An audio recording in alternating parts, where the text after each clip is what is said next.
Sarah Martinez had always been different from other girls in her small Texas town. While her classmates spent afternoons at the mall or painting their nails, she was out in the desert with her grandfather, learning to shoot tin cans off fence posts.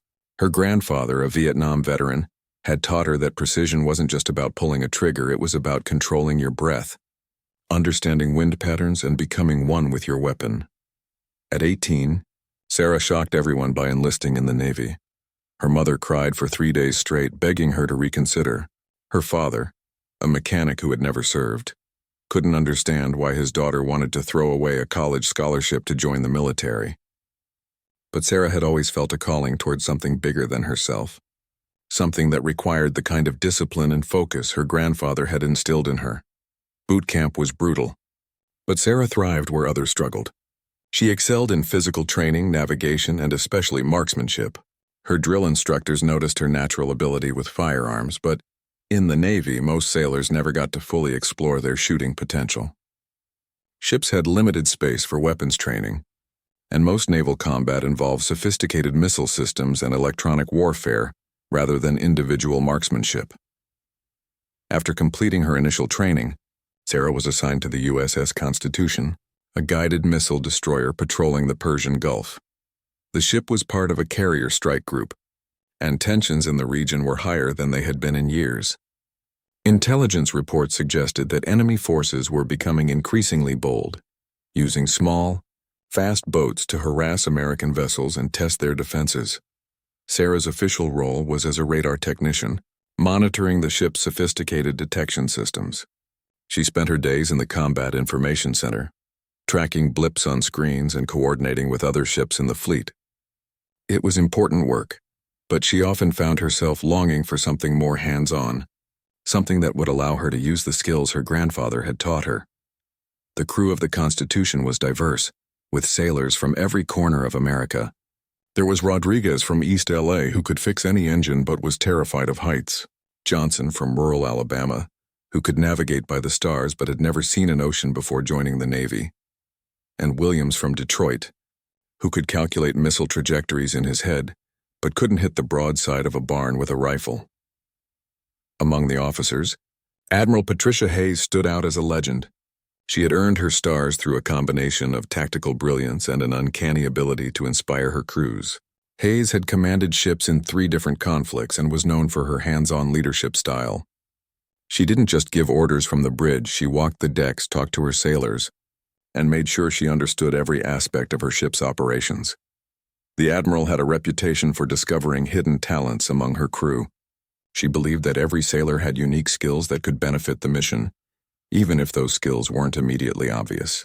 Hayes would often organize informal competitions and training exercises, looking for ways to maximize her crew's potential. One afternoon, while Sarah was off duty, she found herself on the ship's fantail, the rear section of the vessel. The sun was setting over the Persian Gulf, painting the water in shades of orange and red. She was cleaning her sidearm, a standard-issue pistol that all crew members were required to maintain, even though most would never fire it in combat. As she worked, Sarah noticed movement on the horizon.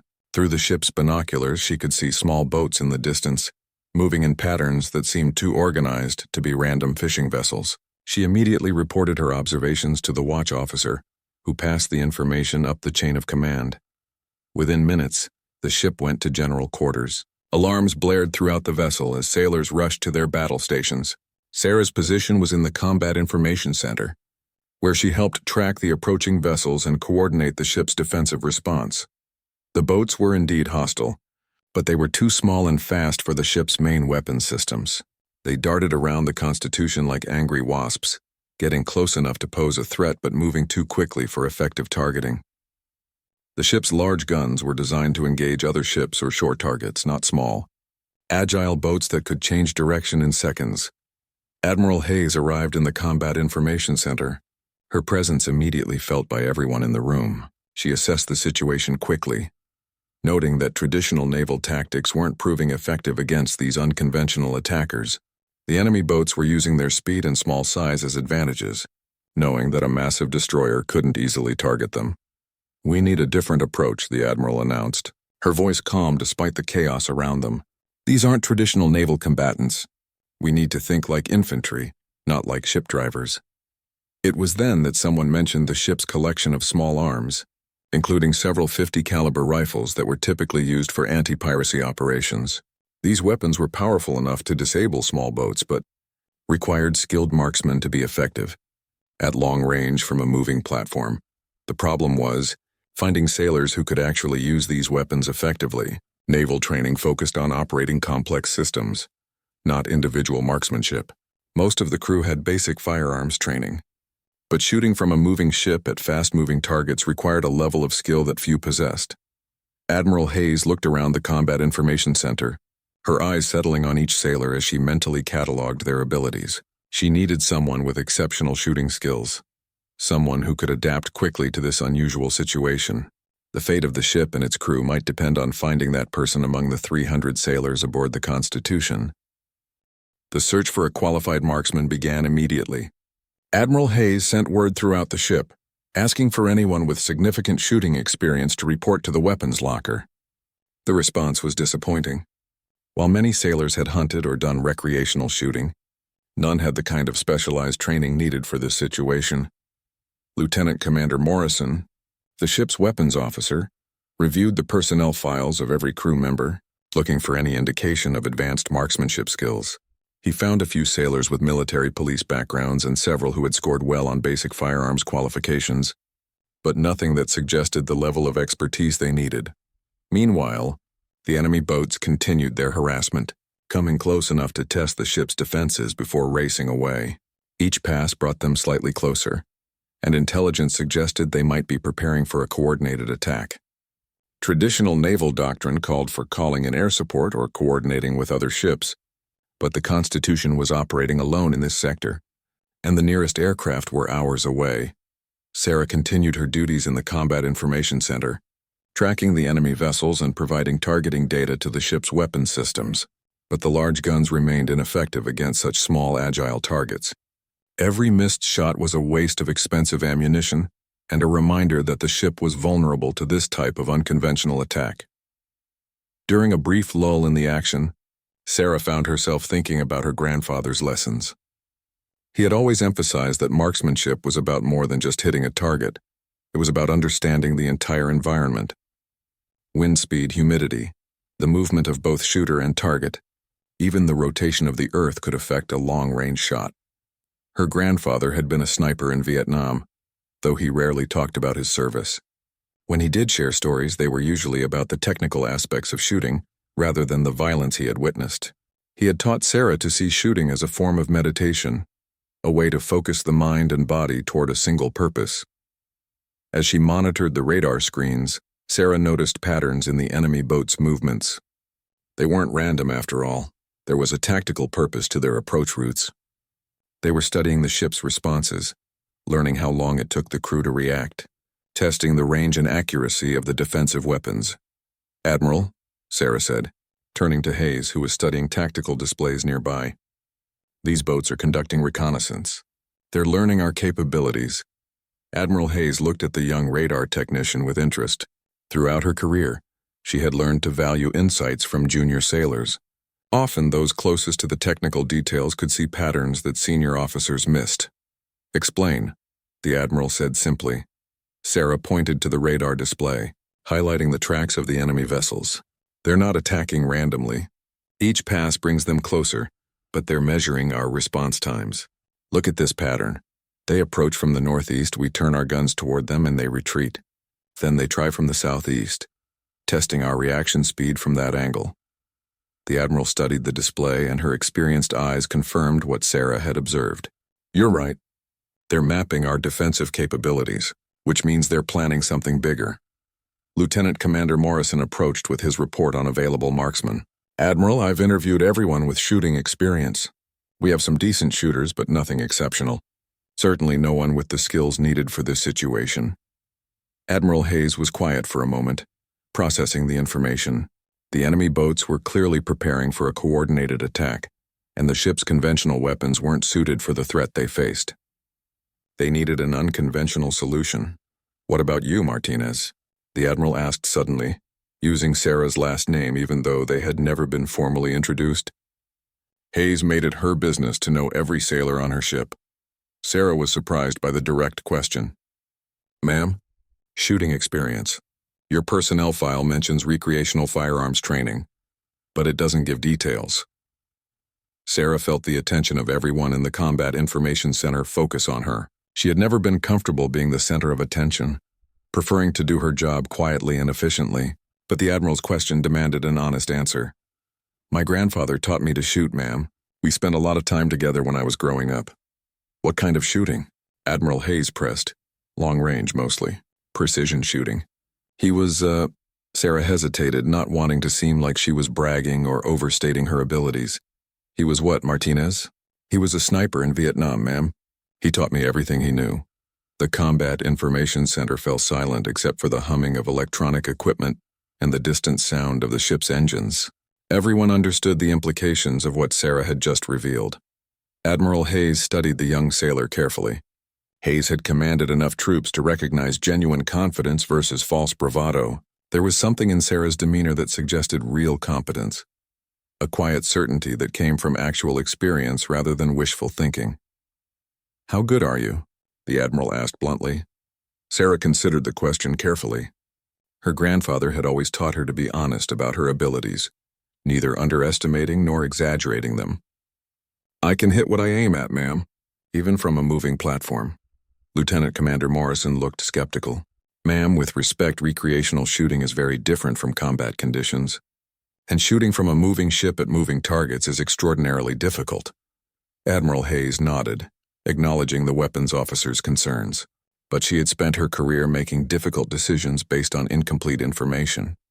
Sometimes you had to trust your instincts and take calculated risks. Martinez, report to the weapons locker, she ordered. Let's see what you can do. As Sarah left the Combat Information Center, she felt a mixture of excitement and nervousness. She had trained extensively with her grandfather, but this was different. Lives were at stake, and the Admiral was putting her trust in Sarah's abilities based on nothing more than a brief conversation. The weapons locker was located deep in the ship's hull, a secure compartment where the Constitution's small arms were stored.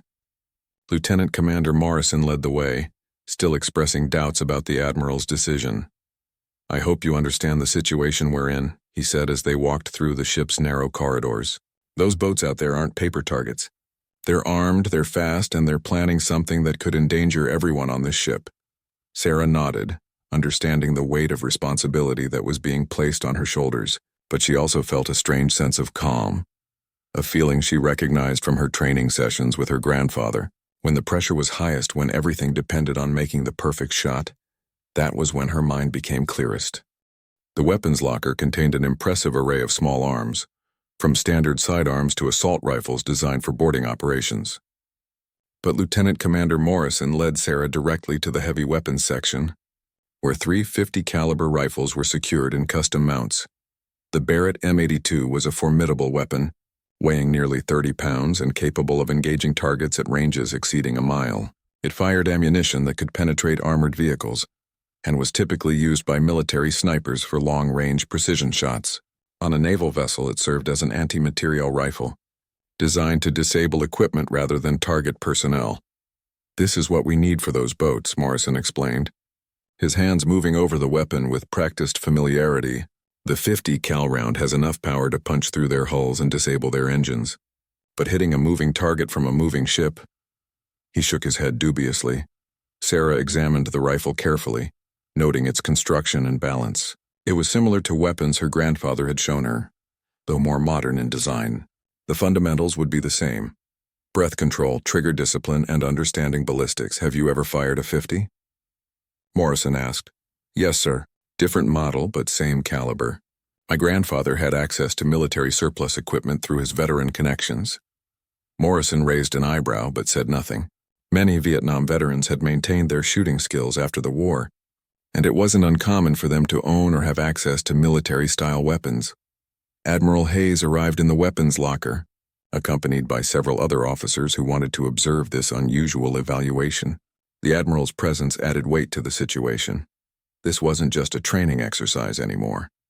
Martinez, I want you to understand something. Admiral Hayes said, her voice carrying the authority of command. "Those boats out there represent a new kind of threat. They're using our own doctrine against us, exploiting the fact that our weapons are designed for large-scale naval combat. Not this kind of harassment." She paused, studying Sarah's face for any sign of doubt or hesitation. "If you can't do this, I need to know now. There's no shame in recognizing limitations, but I can't afford to waste time on false confidence." Sarah met the Admiral's gaze directly. "I understand, ma'am. I'm ready to try." The group made their way to the ship's upper deck where the 50 caliber rifles could be deployed. The Persian Gulf stretched out around them, its waters choppy from the destroyer's movement through the swells. In the distance, the enemy boats continued their surveillance, maintaining their distance but clearly visible through binoculars. Setting up the rifle required careful attention to the mounting system. The weapon had to be secured to prevent it from being thrown off target by the ship's movement, but it also needed enough flexibility to track moving targets. Lieutenant Commander Morrison supervised the setup, ensuring everything was properly secured. "The ship's movement is going to be your biggest challenge," he explained as they worked. "Every time we hit a wave, every time the engines change rhythm, it's going to affect your point of aim. Most people can't compensate for that level of instability." Sarah nodded, remembering her grandfather's lessons about shooting from unstable platforms. He had made her practice from tree stands that swayed in the wind, from the back of pickup trucks driving over rough terrain, even from a small boat on a choppy lake. "Stability comes from within," he used to say. "The platform doesn't have to be stable if the shooter is." Admiral Hayes positioned herself where she could observe both Sarah and the distant targets. Several other crew members had gathered at a respectful distance, word having spread throughout the ship that something unusual was happening. The rifle was loaded with armor-piercing ammunition, each round costing more than most sailors made in an hour. These weren't practice shots, every bullet had to count. Sarah settled into position behind the weapon, adjusting the bipod and checking the scope settings. The enemy boats were approximately 800 yards away, well within the rifle's effective range but challenging targets due to their speed and the movement of both vessels.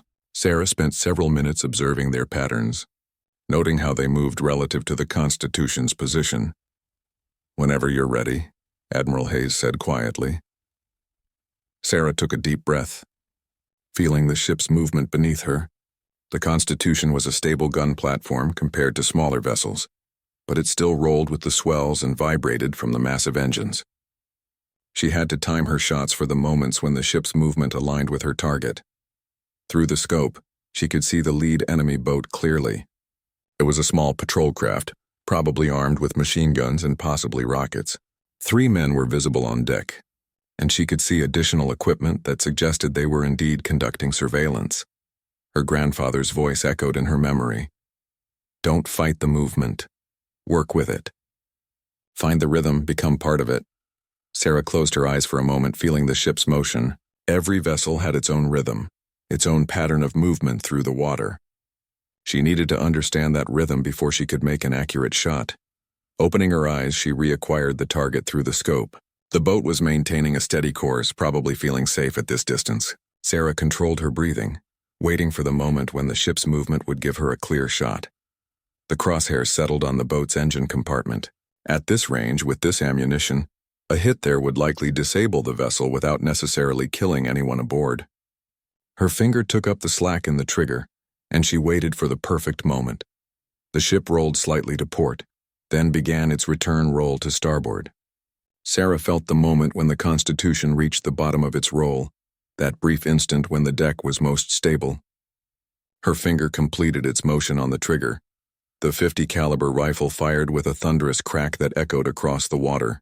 The massive recoil drove the weapon back against its mount, and Sarah immediately worked the bolt to chamber another round. Through the scope, she watched the tracer round arc across the distance toward the enemy boat. For a moment, it seemed like the shot might miss, the target continuing its course unchanged. Then a small explosion erupted from the boat's stern, and it immediately began to slow. Black smoke pouring from its engine compartment. Admiral Hayes lowered her binoculars, a look of amazement on her face. "Direct hit. Engine kill." The other officers began to murmur among themselves, but Sarah was already tracking the second boat, which had begun evasive maneuvers after seeing its companion disabled. This target was moving faster and more erratically, making it a much more challenging shot. "Can you hit the second one?" Admiral Hayes asked. Sarah studied the target through her scope, calculating lead angles and compensating for the increased difficulty. Yes, ma'am. The second enemy boat had seen what happened to its companion and was now moving in a zigzag pattern, trying to make itself a difficult target. The pilot was skilled, varying his speed and direction in ways that would challenge even an experienced marksman. But Sarah had trained for exactly this type of scenario. Admiral Hayes watched through her binoculars as Sarah tracked the moving target. The young sailor's breathing was controlled, her movements deliberate. There was no sign of the nervousness or excitement that typically affected people in combat situations. Instead, Sarah displayed the kind of calm focus that the Admiral had seen only in the most experienced warriors. Lead the target more, Lieutenant Commander Morrison advised. But Sarah was already making her own calculations. She had learned to trust her instincts, to feel the solution rather than overthink it. Mathematics could only take you so far. At some point, marksmanship became an art. The enemy boat made a sharp turn to port, probably hoping to throw off any potential shot. But Sarah had anticipated the maneuver, tracking through the turn and maintaining her sight picture. The boat's new course would bring it across her field of view in approximately 3 seconds. She felt the Constitution's roll again, that familiar rhythm she had quickly learned to read. This shot would be more difficult because the target was moving perpendicular to her position rather than directly away. She would need to lead the target significantly and time the shot perfectly with the ship's movement. 2 seconds. The boat was turning back toward its original heading, trying to confuse any tracking. 1 second. Sarah's finger began its steady pressure on the trigger. The crosshairs led the target by what felt like the right amount, a calculation made more by instinct than conscious thought. The rifle fired again, its report echoing across the water. This time, Sarah didn't need to watch the tracer's flight. She knew it was a hit before the round reached its target. Her grandfather had taught her to recognize that feeling, the certainty that comes when everything aligns perfectly. The second boat's engine exploded in a shower of sparks and smoke. Unlike the first target, which had been disabled gradually, this boat stopped almost immediately, its engine compartment completely destroyed. The vessel began to list as water entered through the damaged hull. Admiral Hayes was now watching Sarah as much as she was watching the targets. The young sailor had just made 2 extremely difficult shots under combat conditions, displaying a level of skill that was rare even among professional snipers. But there were more boats in the distance, and the Admiral wanted to see if this was luck or genuine ability. Third target, 11 o'clock. Approximately 1,000 yards, she announced. This boat was further away and moving faster than the others, having seen the fate of its companions. The pilot was pushing his vessel to maximum speed, creating a wake that made the boat bounce and skip across the water's surface. At this range, the target was barely visible to the naked eye. Sarah adjusted her scope's magnification and studied the distant target. At 1,000 yards, factors like wind drift and bullet drop became significant. She would need to account for the projectile's trajectory, as well as the movement of both vessels. Most importantly, she would need to predict where the target would be when her bullet arrived. Nearly 2 seconds after firing, the enemy pilot was clearly panicking, making radical course changes that might have defeated a less skilled marksman. But Sarah had trained for this exact scenario countless times with her grandfather. He had always emphasized that desperate targets often became predictable targets, following patterns even when they thought they were being random. She watched the boat's movements for 30 seconds, identifying the pattern in what appeared to be chaos. The pilot was overcorrecting, turning too sharply and then having to adjust back. There was a rhythm to his panic, a predictable cycle that Sarah could exploit. "This is a very long shot," Lieutenant Commander Morrison warned. Even professional snipers would have trouble with this range from a moving platform.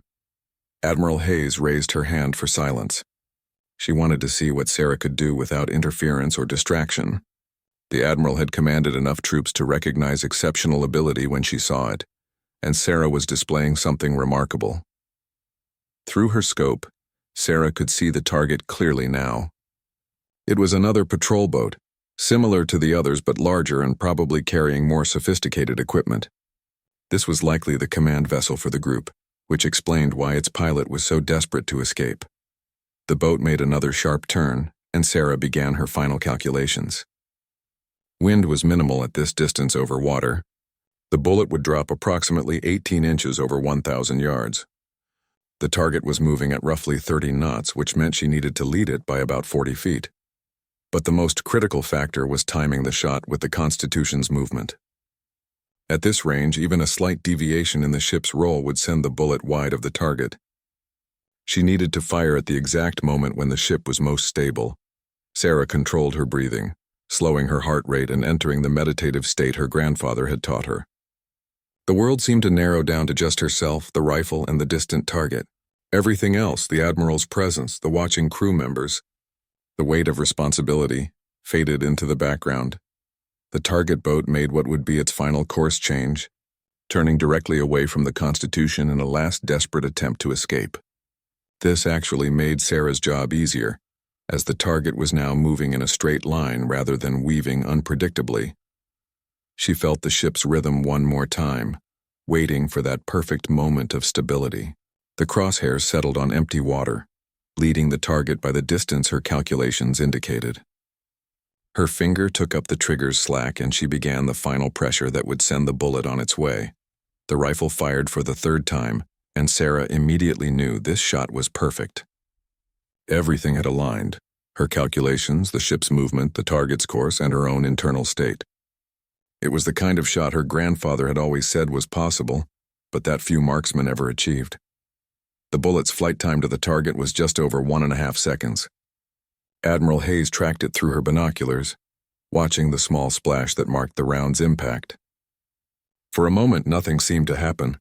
Then the distant boat's engine bay erupted in flames and the vessel began to slow rapidly. "Incredible," Lieutenant Commander Morrison breathed. That was over 1,000 yards from a moving ship at a moving target. But Admiral Hayes had noticed something else. There were 2 more boats in the distance, smaller than the others and moving in coordinated patterns. They appeared to be approaching from different directions, possibly attempting to flank the Constitution while the crew was distracted by the obvious threats. "Martinez," the Admiral said quietly. "I count 5 targets total. 2 more, bearing 030 and 120. Can you engage multiple targets in rapid succession?" Sarah had seen the additional boats as soon as they appeared on the horizon. Her grandfather had taught her to maintain situational awareness even while focused on a specific target. These new threats were moving in a pincer formation, trying to approach from the Constitution's blind spots. "Yes, ma'am," she replied, already calculating engagement priorities. "But I'll need to take them in sequence, closest threat first." Admiral Hayes smiled grimly. She was beginning to understand that she had discovered something extraordinary in this young sailor. "Engage at will, Martinez. Show me what you can do." Sarah shifted her position to engage the 4th target, a smaller boat approaching from the northeast at high speed. This vessel was different from the others. It was built for speed rather than surveillance, and its approach pattern suggested it might be carrying explosives or specialized weapons. The threat level had just increased significantly. The boat was closing the distance rapidly, probably hoping to get within range of whatever weapons it carried before the Constitution could respond effectively. But Sarah's demonstrated capability had changed the tactical situation completely. The enemy's advantage in speed and agility was being neutralized by precision marksmanship. Admiral Hayes understood the implications immediately. These boats had probably been conducting surveillance for weeks, studying American naval tactics and developing strategies to exploit perceived weaknesses. They had assumed that a large destroyer would be helpless against small, fast-moving targets. Sarah's intervention was disrupting their entire operational plan. "Range to target 700 yards and closing," Lieutenant Commander Morrison reported, his voice tight with concentration. "If that's a suicide boat, we need to stop it before it gets within explosive range." Sarah had already reached the same conclusion. Through her scope, she could see that this boat was riding lower in the water than the others, suggesting it was carrying additional weight. The crew was wearing what appeared to be combat gear, rather than standard naval uniforms. This was definitely a different type of threat. She didn't have time for extended observation and calculation. The target was closing too quickly, and every second brought it nearer to the Constitution. This would have to be an instinctive shot, relying on the skills her grandfather had drilled into her through countless hours of training. The 4th shot came less than 30 seconds after the 3rd. Sarah had smoothly transitioned between targets, adjusting her aim point and firing almost without conscious thought. The bullet struck the approaching boat's bow, punching through its hull just above the waterline. The result was immediate and dramatic. The boat's high speed worked against it as water began pouring through the hull breach. Within seconds, the vessel was nose down in the water, its forward momentum driving it deeper. The crew abandoned ship just before it disappeared beneath the surface. "One more," Admiral Hayes announced, scanning the horizon with her binoculars. "Bearing 120, range approximately 1,200 yards. The fifth and final target was the most distant and appeared to be the largest of the group. It was moving more slowly than the others, suggesting it might be a command vessel or carrying specialized equipment. Sarah could see through her scope that it was heavily laden, with multiple antenna arrays and what appeared to be communications gear. This boat's crew had witnessed the destruction of their entire flotilla and were now attempting to escape. They were moving in a straight line at maximum speed, abandoning any pretense of tactical maneuvering in favor of simply getting away from the Constitution as quickly as possible. At 1,200 yards, this would be Sarah's most challenging shot yet. The target was moving directly away from her position, which simplified the lead calculations, but the extreme range meant that factors like wind drift and bullet drop became critical. Even a slight miscalculation would result in a miss. Sarah took extra time with this shot, studying the target's movement and double-checking her scope settings. Her grandfather had taught her that rushed shots at extreme range were almost always misses. Better to take the extra seconds needed to ensure accuracy than to waste ammunition on a hasty attempt. The Constitution's movement seemed to settle into a particularly steady rhythm, as if the ship itself was cooperating with her efforts. Sarah found the perfect firing position, her body naturally aligning with the rifle despite the deck's movement beneath her. The crosshairs settled on the distant target, leading it by the precise amount her experience told her was correct. This shot required perfect technique. There was no margin for error at this range. Sarah controlled her breathing one final time, entering that state of complete focus where time seemed to slow down. The fifth shot was the most satisfying of all. Sarah felt the perfect release, the ideal follow-through, the complete harmony between herself and the weapon. Before the bullet even reached its target, she knew it would be a hit. 1,200 yards away, the final enemy boat's engine compartment exploded in a ball of fire. The vessel immediately lost power and began to drift, smoke pouring from its stern. Through her scope, Sarah could see crew members abandoning ship, jumping into the water to escape the spreading flames. Admiral Hayes lowered her binoculars, her expression showing a mixture of amazement and satisfaction. In less than 10 minutes, a single sailor with a rifle had neutralized an entire enemy flotilla.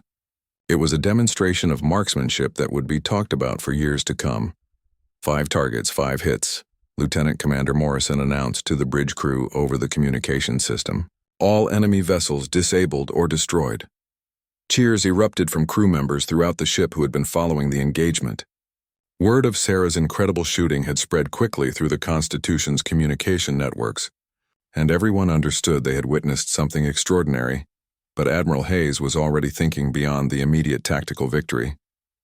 The enemy flotilla had been part of a larger strategic picture, and their mission had undoubtedly been more complex than simple harassment. The intelligence value of the captured communications equipment alone would be significant. "Martinez," the Admiral said, "I want you to understand what you've accomplished here. This wasn't just exceptional marksmanship. You've changed the tactical equation in this entire theater of operations." Sarah was checking the rifle's condition, ensuring it was properly secured now that the engagement was over. The weapon had performed flawlessly, and her grandfather would have been proud of both the shooting and the care she was taking with the equipment. "Thank you, ma'am," she replied simply. "I was just doing what my grandfather taught me."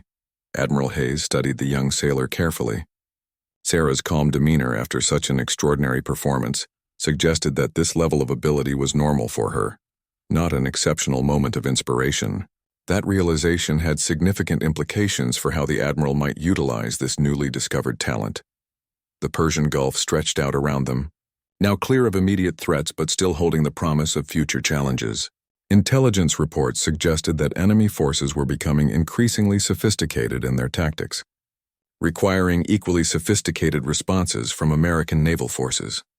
"Lieutenant Commander Morrison," Admiral Hayes said, "I want you to document everything that happened here today. Every detail of Martinez's performance, the equipment used, the tactical situation. This is going to change how we think about shipboard defense. As the Constitution resumed its patrol pattern, word of the engagement began to spread beyond the ship itself. Radio communications with fleet headquarters carried reports of the successful defense, and Sarah's name began to appear in tactical assessments and intelligence briefings. The young sailor from Texas had no idea that her demonstration of marksmanship would soon reach the highest levels of naval command, or that Admiral Hayes was already formulating plans that would put her unique skills to use in ways she had never imagined. Within hours of the engagement, Sarah's life aboard the Constitution changed completely. Word of her extraordinary marksmanship had spread throughout the fleet, and requests for detailed reports were flooding in from naval headquarters in Norfolk, Virginia. Admiral Hayes found herself fielding calls from commanders who wanted to know everything about the sailor who had single-handedly neutralized an enemy flotilla. Sarah, meanwhile, was trying to process what had happened. She had simply done what her grandfather had taught her, applying skills she had practiced thousands of times in the Texas desert. But the reaction from everyone around her suggested that what seemed normal to her was actually exceptional to others. Martinez, report to my quarters, Admiral Hayes announced over the ship's intercom system that evening. It was an unusual summons. Junior enlisted personnel rarely met privately with flag officers unless something significant was happening. Admiral Hayes' quarters were located in the superstructure of the Constitution, providing panoramic views of the Persian Gulf. The space was functional rather than luxurious, reflecting the Admiral's practical nature and focus on mission accomplishment. Charts covered one wall showing the current tactical situation throughout the region. "Sit down, Martinez," the Admiral said, gesturing to a chair across from her desk. "We need to discuss your future." Sarah had been expecting this conversation, though she wasn't sure what it would entail. Her extraordinary performance had clearly attracted attention, but she wasn't certain whether that was positive or problematic. "First, I want you to know that what you did today saved lives," Admiral Hayes began. "Intelligence analysis of the captured communications equipment shows that those boats were part of a coordinated attack plan. They were gathering information for a much larger operation that could have targeted multiple ships in our task force." She paused, studying Sarah's reaction. The young sailor listened attentively, but didn't seem overwhelmed by the significance of what she was being told. Hayes was beginning to understand that Sarah possessed not only exceptional marksmanship skills but also the kind of emotional stability that was essential for high-pressure situations. "Your shooting today has generated interest at the highest levels of Naval Command," the Admiral continued. "I've received calls from the Chief of Naval Operations, from Special Operations Command, and from intelligence agencies I'm not supposed to know exist." Sarah shifted uncomfortably in her chair. She had joined the Navy to serve her country, but she had never imagined that her grandfather's lessons would lead to this level of attention. "What does that mean for me, ma'am?" she asked. Admiral Hayes leaned back in her chair, considering her response carefully. She had seen talented sailors destroyed by being pushed too hard or placed in situations they weren't ready for. But she had also seen exceptional individuals waste their potential because no one recognized their capabilities. "It means you have choices to make," she said finally. "There are people who want to transfer you immediately to specialized units to train you for missions I can't discuss. There are others who want to study your techniques, to understand how you achieved what you did today." She stood and walked to the windows, looking out at the Gulf waters where Sarah had demonstrated her skills just hours earlier. "But there's something else to consider. What you did today wasn't just about individual marksmanship. You understood the tactical situation, you adapted to unconventional threats, and you maintained perfect composure under pressure. Those qualities suggest leadership potential that goes far beyond being an exceptional shooter." Sarah had never thought of herself as leadership material. She had always been more comfortable working alone or in small groups, focusing on technical excellence rather than managing people. But Admiral Hayes saw something different. "I'm recommending you for officer candidate school," the Admiral announced, turning back to face Sarah. "Your performance today demonstrates the kind of thinking and capability we need in our future naval leaders." The suggestion caught Sarah completely off guard. She had enlisted as a way to serve and to use her skills, but becoming an officer had never been part of her plans. Officers commanded ships and made strategic decisions. They didn't spend their time behind rifle scopes. Ma'am, I'm not sure I'm officer material, Sarah said honestly. I'm better with technical tasks than with managing people. Admiral Hayes smiled, recognizing the humility that often characterized truly exceptional individuals. Martinez, today you didn't just handle a technical task. You analyzed a complex tactical situation, adapted to unconventional threats, and executed a perfect response under extreme pressure. Those are exactly the qualities we need in our officers. Over the next several days, Sarah found herself at the center of intense attention. Military journalists wanted to interview her about her techniques. Training specialists wanted to document her methods for instructional purposes. Intelligence analysts wanted to debrief her about what she had observed during the engagement. The most interesting visitor was Commander Sarah Chen, a Naval Special Operations officer who arrived aboard the Constitution 3 days after the incident. Chen had a reputation as one of the Navy's most innovative tactical thinkers, and she was specifically interested in how Sarah's marksmanship could be integrated into broader operational planning. What you demonstrated isn't just about individual skill, Commander Chen explained during their meeting. It's about capability that can change how we approach maritime security operations. Small boat threats are becoming more common, and conventional naval weapons aren't always the best solution. Chen had brought with her a proposal that would reshape Sarah's naval career completely. The Navy was developing new concepts for shipboard security teams, specialized units that could respond to unconventional threats using adaptive tactics and equipment. We want you to help us develop these concepts, Chen said, not just as a shooter but as a tactical innovator. Your performance showed us possibilities we hadn't considered before.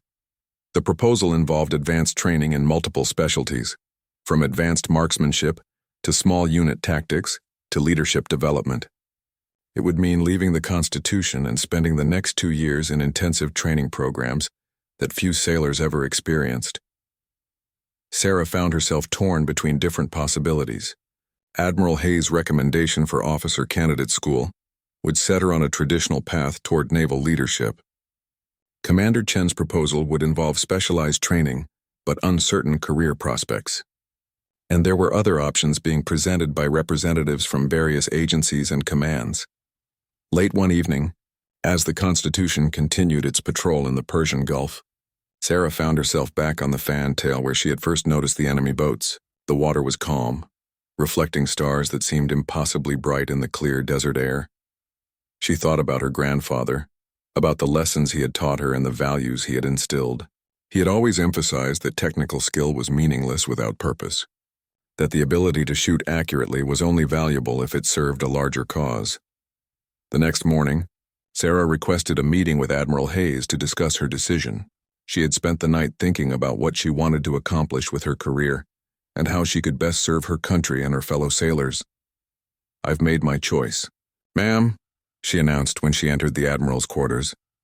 Admiral Hayes looked up from the reports she was reviewing, already knowing that whatever Sarah had decided would likely surprise her. The young sailor had demonstrated a pattern of exceeding expectations, and there was no reason to think her career decisions would be any different. "I'm listening, Martinez." Sarah took a deep breath before speaking, knowing that her next words would shape the rest of her naval career. "Ma'am, I want to accept your recommendation for officer candidate school, but with a modification. I also want to work with Commander Chen's team to develop the new shipboard security concepts." Admiral Hayes raised an eyebrow, intrigued by Sarah's approach.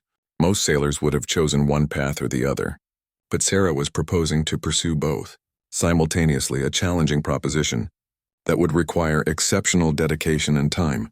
"Management. Explain your thinking," the Admiral said. "My grandfather always taught me that individual skills are only valuable when they serve a larger purpose," Sarah began. "What happened the other day showed me that my marksmanship can make a difference, but it also showed me that the Navy needs new approaches to emerging threats. I want to help develop those approaches, and I think I can do that better as an officer than as an enlisted specialist."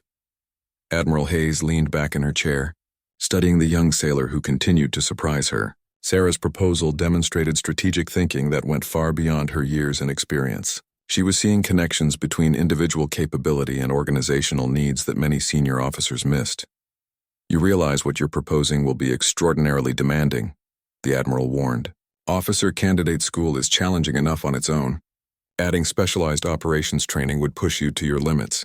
Sarah nodded, understanding the magnitude of what she was suggesting. Ma'am, my grandfather always said that the most worthwhile things in life require the most effort. I think this is one of those things. Admiral Hayes made several calls over the next 2 days, coordinating with personnel commands and training centers to develop a customized career path for Sarah. It was unusual for the Navy to create individualized training programs, but Sarah's demonstrated capabilities and potential impact justified extraordinary measures. The final arrangement was more complex than either Admiral Hayes or Commander Chen had initially envisioned. Sarah would attend officer candidate school during the winter months, then spend her summers working with the Special Operations Development Team. After commissioning as an officer, she would be assigned to a new experimental unit tasked with developing unconventional maritime security tactics. This path has never been tried before, Admiral Hayes explained when the arrangements were finalized. You'll be pioneering new concepts while building your own career. There's no guarantee where it will lead. Sarah smiled, thinking again of her grandfather's lessons about embracing challenges rather than avoiding them. That's what makes it interesting, ma'am. 3 months later, Sarah found herself at Officer Candidate School in Newport, Rhode Island. The transition from Texas heat to New England winter was dramatic, but she adapted quickly to the demanding training schedule. Her classmates initially saw her as just another enlisted sailor seeking advancement. But word of her Persian Gulf performance gradually spread. The academic portion of OCS challenged Sarah in ways that marksmanship never had. She struggled initially with military law and naval history, subjects that required memorization rather than instinctive skill. But her natural intelligence and strong work ethic helped her master these new challenges. Physical training was easier for Sarah than for many of her classmates. Her years of shooting had given her exceptional body control and mental discipline. While others struggled with the stress of demanding exercises, Sarah found familiar rhythms in the structured challenges. During her first summer break from OCS, Sarah reported to the Naval Special Warfare Development Group in Virginia Beach. Commander Chen had assembled a team of innovative thinkers from various military specialties, and Sarah's role was to help them understand how individual marksmanship could be integrated into broader tactical concepts. The work was fascinating and demanding. Sarah spent mornings on firing ranges, testing new weapons and techniques. Afternoons were devoted to tactical planning sessions where she helped design responses to various threat scenarios. Evenings involved studying intelligence reports about emerging maritime security challenges worldwide. Your Persian Gulf engagement has become a case study, Commander Chen explained during one of their planning sessions. We're seeing similar small boat threats in other theaters, and traditional naval responses aren't always effective. Your techniques are being adapted for use throughout the fleet. Sarah found this information both gratifying and humbling. She had simply applied her grandfather's lessons to a specific situation, but those lessons were now influencing naval doctrine and training programs. The ripple effects of that afternoon in the Persian Gulf continued to expand. When Sarah returned to OCS for her second year, she carried with her insights that none of her classmates possessed. Her summer experiences had given her a unique perspective on how naval operations were evolving to meet new challenges. This knowledge made her a natural leader among the officer candidates. Sarah graduated from Officer Candidate School with honors, commissioning as an ensign in a ceremony attended by Admiral Hayes, Commander Chen, and several other senior officers who had followed her unusual career path. Her grandfather would have been proud to see her receiving her commission, though he had passed away the previous winter. Her first assignment as an officer was to command the Navy's first shipboard security detachment, an experimental unit that combined traditional naval tactics with specialized small arms capabilities. The unit was designed to provide ships with the ability to respond to unconventional threats using adaptive tactics and precision marksmanship. The USS Constitution, now under Admiral Hayes's continued command, was selected as the test platform for this new concept. Sarah found herself returning to the ship, where her extraordinary journey had begun, but now as a commissioned officer with responsibility for developing revolutionary tactical approaches. On her first day back aboard the Constitution, Sarah stood on the same fantail where she had first demonstrated her marksmanship skills. The Persian Gulf stretched out before her, still holding the promise of unexpected challenges and opportunities. Admiral Hayes joined her at the rail, both women looking out at waters where Sarah's extraordinary shooting had changed the course of her life and influenced naval thinking worldwide. "Any regrets about the path you chose?" Admiral Hayes asked. Sarah thought about everything that had happened since that afternoon when she had been handed the .50 caliber rifle. The intensive training, the academic challenges, the pressure of pioneering new tactical concepts. All of it had been demanding beyond anything she had previously experienced. "No regrets, ma'am," she said finally.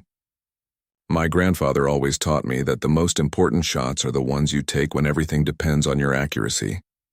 I think I'm still taking those shots, just in different ways now." Admiral Hayes smiled, recognizing in Sarah's words the wisdom that comes from successfully meeting extraordinary challenges.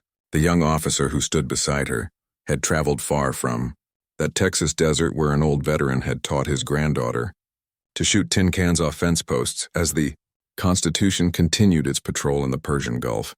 Ensign Sarah Martinez began preparing her shipboard security detachment for the challenges that lay ahead. The lessons her grandfather had taught her about precision, patience, and purpose would guide her as she helped the Navy adapt to an ever-changing world of maritime threats. The extraordinary marksmanship demonstration that had started her journey was now just the foundation for a career dedicated to protecting her fellow sailors and serving her country in ways she had never imagined possible. And somewhere in the Texas desert, the memory of an old veteran's wisdom continued to influence naval operations on the other side of the world.